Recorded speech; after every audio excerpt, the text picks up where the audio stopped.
know, I had a fantastic history with this amazing club. I was there with 18 years old, and of course I'm so happy to be back home after 12 years. So I'm really glad and looking forward to start my first game.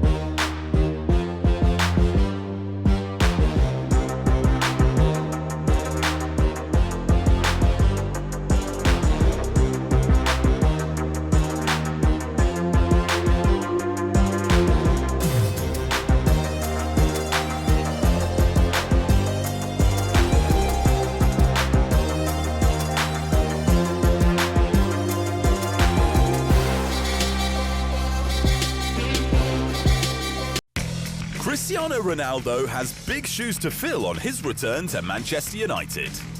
His own. It'd be amazing to have him back in the Premier League and obviously end his career at the club it all started for him. I think it'd be phenomenal. But Old Trafford and Ronaldo are very different to when he departed 12 years ago. It could be a fairy tale, or it could leave them both reeling that life's a pitch.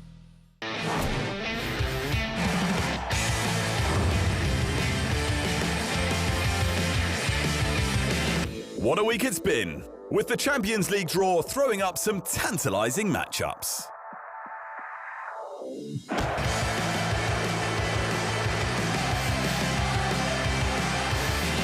Lionel Messi is certainly going to help PSG, but how will his arrival affect Ligue 1?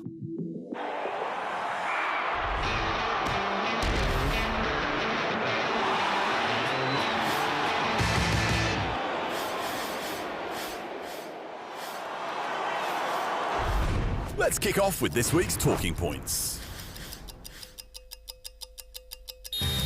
For the very first time, Lionel Messi played a competitive club match without Barcelona colours.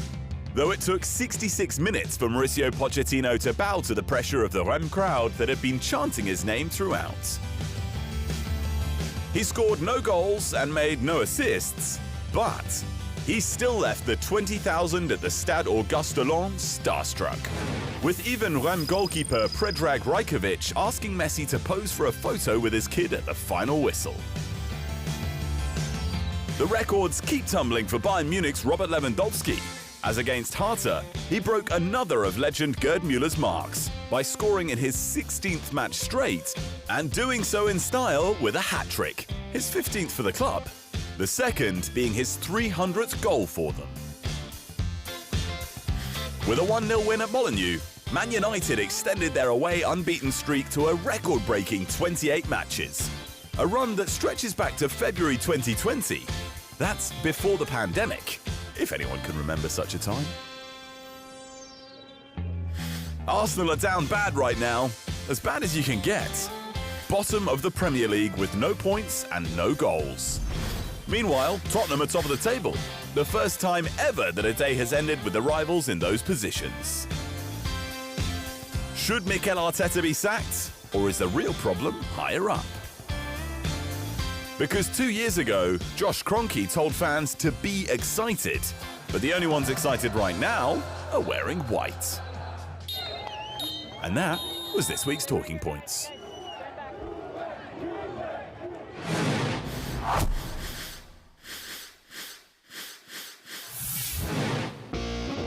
There's a race brewing in the Bundesliga.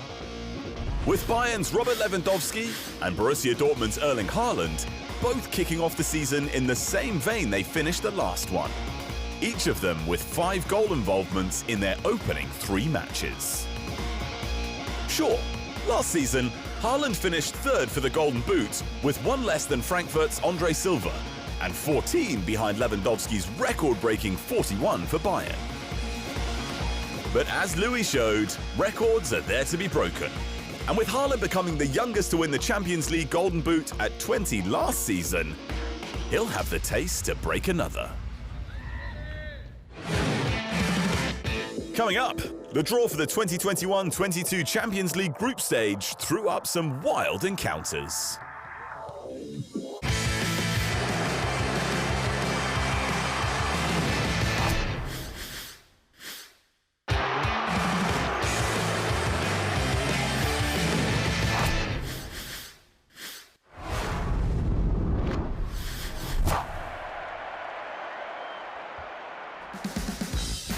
Cristiano Ronaldo is back in the Premier League and back at Manchester United. And the fans are absolutely buzzing about it. Unbelievable. Just blows everything out of the water. The fact he's coming back to Manchester United, regardless of his age, fantastic. I can't imagine any Man United fan being disappointed by this news. Ronaldo's coming home.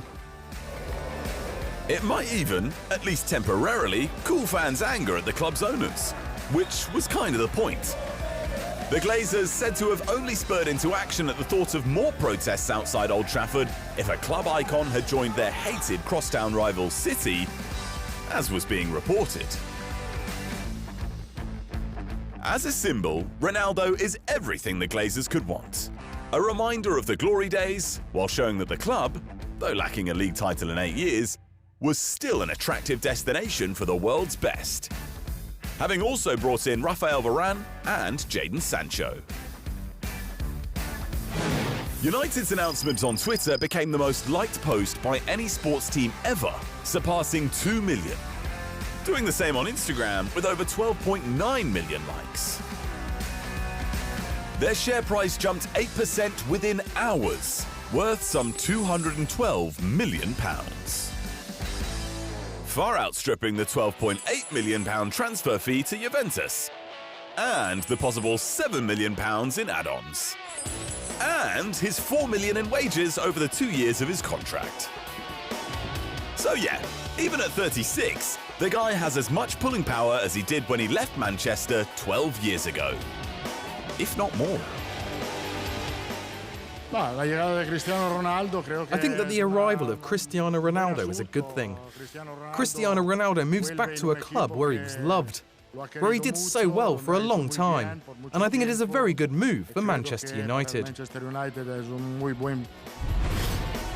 What number Ronaldo will wear has been a hot topic, with Edinson Cavani occupying Ronaldo's favoured 7. But apparently Dan James's £25 million move to Leeds United isn't only to make space for Ronaldo, but to vacate his number 21 jersey for Cavani to take the number he wears with Uruguay, freeing the 7 for Ronaldo. And if that's true, then likewise, Solskjaer is set to move heaven and earth to make Ronaldo fit into his team. He's not signed to sit on the bench. Of course, he's not. He's gonna make us a better team, of course. It's likely Mason Greenwood loses the centre-forward position he impressed in against Leeds and Wolves to play Ronaldo up top, leaving Greenwood to instead fight with Jadon Sancho on the right. Though Sancho could also vie with Marcus Rashford on the left. Ronaldo's arrival does raise fears over the development of guys like Greenwood, Sancho, and Rashford even. But while game time in United's front line will be at a premium, the sheer presence of the Portuguese in the dressing room and the example he sets on the training pitch will only inspire his new teammates, which could be the most valuable part of his return. Sure, he's probably the youngest 36-year-old on the planet, the top scorer at Euro 2020 but a few weeks ago, and he outscored Romelu Lukaku to receive the Capocannoniere in Serie A last season. So he still guarantees goals. But for a side that's fallen painfully short of silverware in recent years, it's not his goals so much as his aura that could make United legitimate title contenders. Of course, the goals will help too.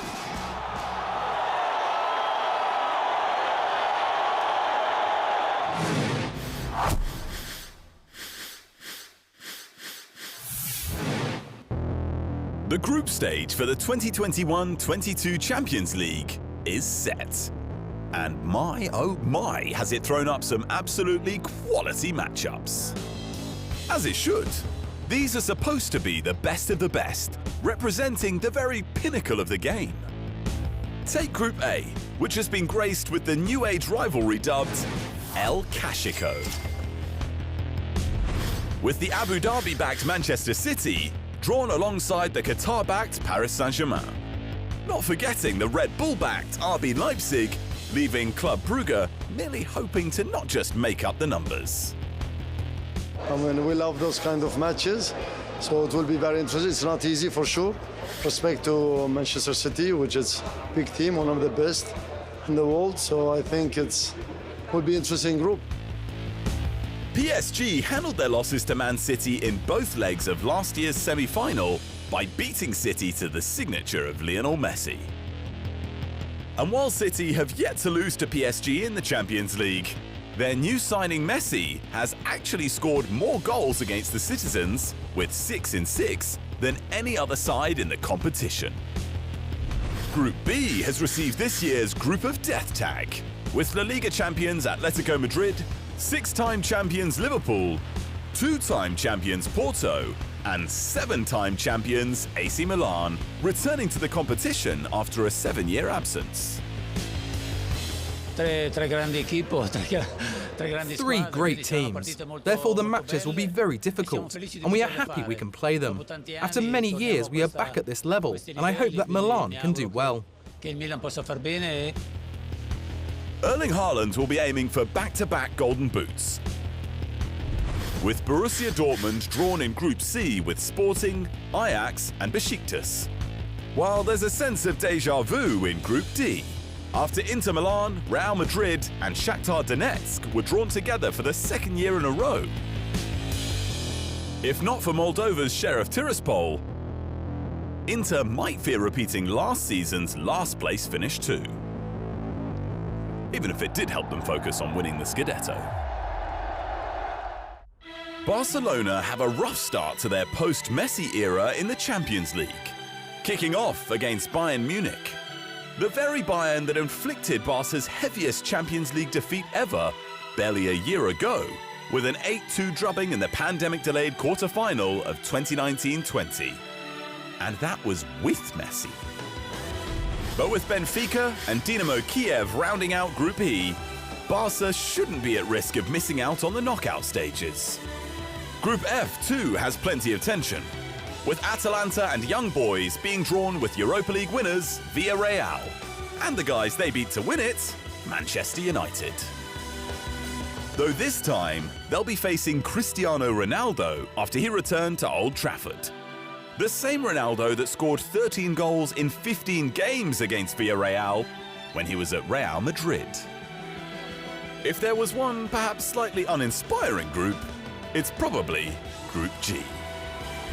Sure, the lack of Champions League pedigree among Lille, Sevilla, Salzburg and Wolfsburg doesn't mean the games will be dull, of course.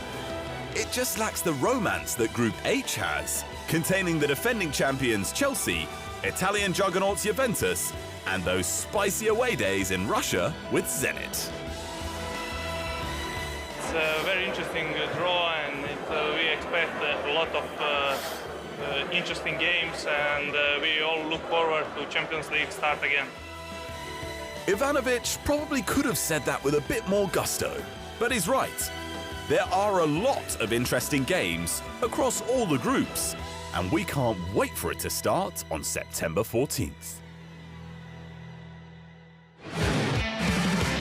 Still to come, a look ahead to the weekend ahead, with World Cup qualifiers on the international break.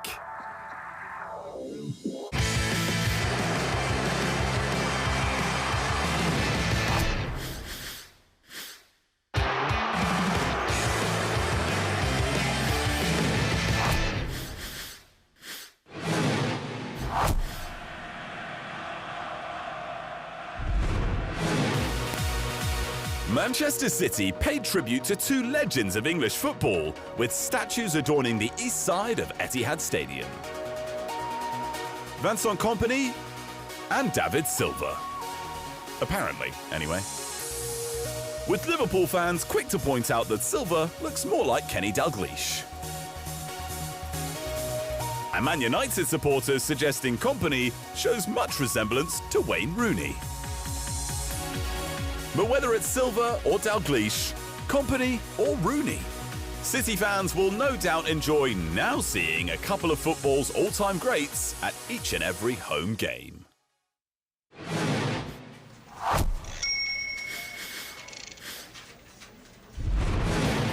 Lionel Messi's arrival at Paris Saint-Germain should make it impossible for Lille to repeat last season's heroics. Or for Monaco to storm up the table like they did in 2016-17. Or for Marseille and Lyon to rediscover themselves and nick the title. But other than deciding the title's destination for the next 2 years, what does Messi's arrival do for Ligue 1 as a whole? When we talk about Europe's Big Five leagues, the Premier League, La Liga, Serie A, the Bundesliga and Ligue 1, the French top flight is very much fifth among the Big Five. But will the arrival of the six-time Ballon d'Or winner change that? The pandemic hit every football club around the world, and PSG was not immune. With losses of 125 million euros during the 2019-20 season and a reported deficit of around 300 million euros. French clubs actually suffered more than the rest, with the collapse of their TV rights deal with MediaPro just 4 months in, and was replaced by one with Amazon worth less than a third of what MediaPro had promised. A deal that looks all the worse following Messi's sudden arrival. But what Messi in Paris does is open up new markets, not just for PSG, but for the whole league. Just as Neymar's arrival gave it a spark in his homeland, Brazil. Argentina already has a TV deal, but beyond showing the games, there remains prospects for sponsorship, merchandise, and those ultimately disappointing but nonetheless very lucrative pre-season tours. At least for the 2 to 3 years that Messi is in Paris. It doesn't actually resolve the underlying problem with Ligue 1. Since Qatar Sports Investments, led by chairman Nasser Al-Khelaifi, bought PSG in 2011, it has felt like a one-team league. Sure, they haven't won every title, but their response in 2017 was to rewrite the transfer market rulebook, signing Neymar for 222 million euros and their conqueror Monaco's Kylian Mbappe for 180 million euros. And this year, PSG outbid other suitors for Sergio Ramos, Gini Wijnaldum and Gigi Donnarumma, spent 60 million on right-back Achraf Hakimi, and of course, Messi. The gap between PSG and the rest is unique among the top leagues in Europe. Sure, Juventus had a recent spell of dominance, but it always looked as though Inter and AC Milan would re-emerge, which they did. Bayern Munich is also enjoying a run of titles, but clubs like Borussia Dortmund and RB Leipzig do provide some consistent competition to the Bavarian hegemony. PSG's biggest rivals haven't really challenged, even before Messi. Marseille might have the largest club stadium in France, but their best years are in the history books, without a league title since 1992. While Lyon, despite 7 straight titles in the 2000s, have made little impact since PSG changed the game. Those that have upset PSG have been Monaco, from a rich but small town with few fans, and Lille, who lack the means to make it a regular occurrence, particularly given title-winning manager Christophe Galtier jumped to Nice. Nice does at least have the ingredients. The South Coast city is France's 5th biggest, and owner Sir Jim Ratcliffe is the 55th richest man in the world. Whichever club, or ideally clubs that do it, what Ligue 1 desperately needs is for someone to be able to challenge PSG year in, year out. That's what has powered interest in La Liga. Even a 2-horse race ensures that neither Barcelona or Real Madrid are ever on top forever. And Atletico's re-emergence has made it more interesting. The Premier League has a big 6, with 2 others in Leicester and West Ham breaking that up last season, making it even more watchable. And watchable means profitable. In 2019, Premier League clubs earned 143.2 million euros in TV revenue, more than double La Liga in second, and nearly 5 times Ligue 1's 31.1 million per club. Having 56 Premier League fixtures that could be classed as big games, as opposed to a handful in Ligue 1, matters. Messi will bring more money to Ligue 1 in some way or another, which will help it survive. But to thrive, they need someone with similarly deep pockets as QSI to buy a rival. Or perhaps just for QSI to finally get bored, which might happen should PSG finally win the Champions League. Next, France continues their World Cup defence on the weekend ahead.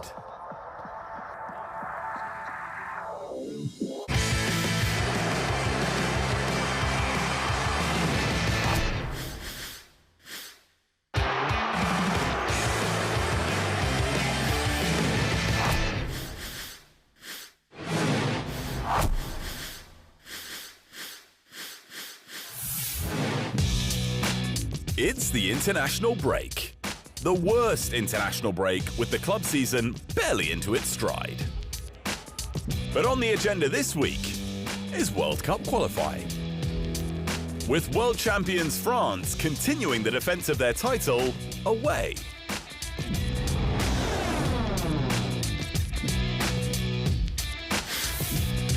In Kiev, facing the Ukraine at the Olympijski Stadium. France currently top the standings in Group D as the only side to win any matches. But they've also drawn one, and that was against the second-placed Ukraine. When Antoine Griezmann's early strike was cancelled out by Sergei Sirachuk in the second half. That match was before Euro 2020, when the French failed to dazzle, knocked out by Switzerland in the round of 16. Whereas Ukraine made it to the quarter-finals. And though they were knocked out by England, it was Ukraine's best finish at a Euros ever. Which could give them the confidence to this time not just share the points with France, but take all three. England reached their first final since 1966 at Euro 2020. And it's expected Gareth Southgate will keep faith with those who achieved that for the international break. But considering that at Wembley,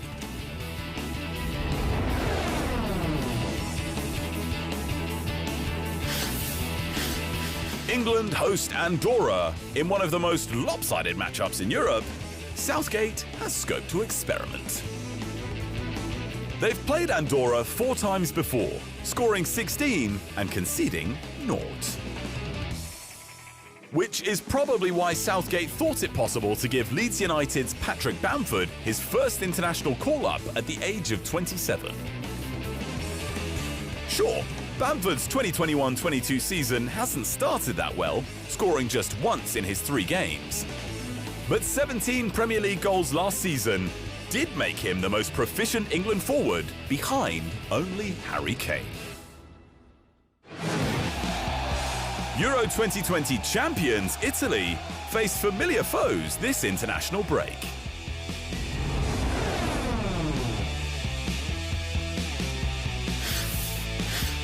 Considering they're off to St. Jacob Park in Basel to face Switzerland. The Azzurri beat the Swiss 3-0 in the group stage at Euro 2020, with Manuel Locatelli bagging 2 and Ciro Immobile 1 in a truly dominant performance. That game, however, was in Italy at the Stadio Olimpico. And that home advantage for this weekend is with the Swiss, though reversing a 3-0 is going to need a little more than a change of pitch.